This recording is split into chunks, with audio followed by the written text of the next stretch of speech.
સવારમાં ઉઠીને થઈ ગયા હતા રેડી, આવી ગયા હતા આપણા નીલકંઠભાઈ આવીને ક્યાં ચલો ચલો જલ્દી, અને નીકળી ગયા. મેં બાઇક લઈને વહેલા નીકળ્યા ખરા, પણ અરીસો હલી ગયો. અરીસોને હમો કરવામાં તમારા નીલકંઠભાઈ આખો અરીસાની તો હલાઈ નાખ્યો. આખો અરીસો હલા ધીરે ધીરે આખો અરીસો તોડીને હાથમાં લેશો અને પોકી ગયા ઓફિસે પોકી ગયા.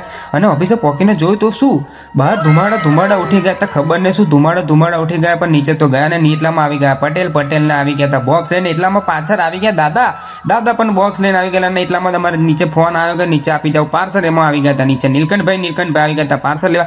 અને આપણને કે લો તમે એક હાથે ચેક લો, એક હાથે માલ આપો. એમને હાથે ચેક લઈને માલ આપીને અમે નીચે બેસી ગયા જમવા માટે બેસી ગયા. અને જમવામાં તો વેરાયટી હોય જ, એ તો ખબર છે ને. એટલામાં દિલીપભાઈ બધા બોક્સો ખોલી નાખ્યા. બોક્સો ખોલવાને ચેક કરી દીધા. અને બોક્સો ચેક કરીને જ આપણે ખારેક ખાવાની હતી. ખારેક તો આપણે દાંતોથી તૂટીને પણ જબરદસ્તી તો તોડી નાખી.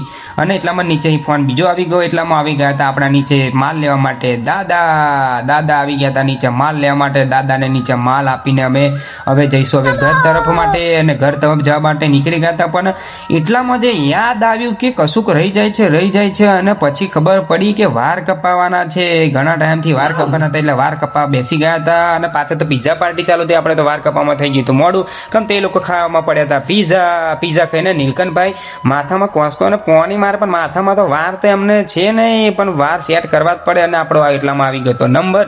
અને આપણે હેર કટિંગ થઈ ગઈ હતી ચાલુ. અને આપણી હેર કટિંગ થઈ ગઈ ને પૂરી થઈ ગઈ. ને કેવો લાગુ છું તમે જરૂરથી જણાવજો. અને લાઈક કરો, શેર કરો, કોમેન્ટ કરો, સબસ્ક્રાઈબ કરવાનું તો ભૂલતા જ નહીં.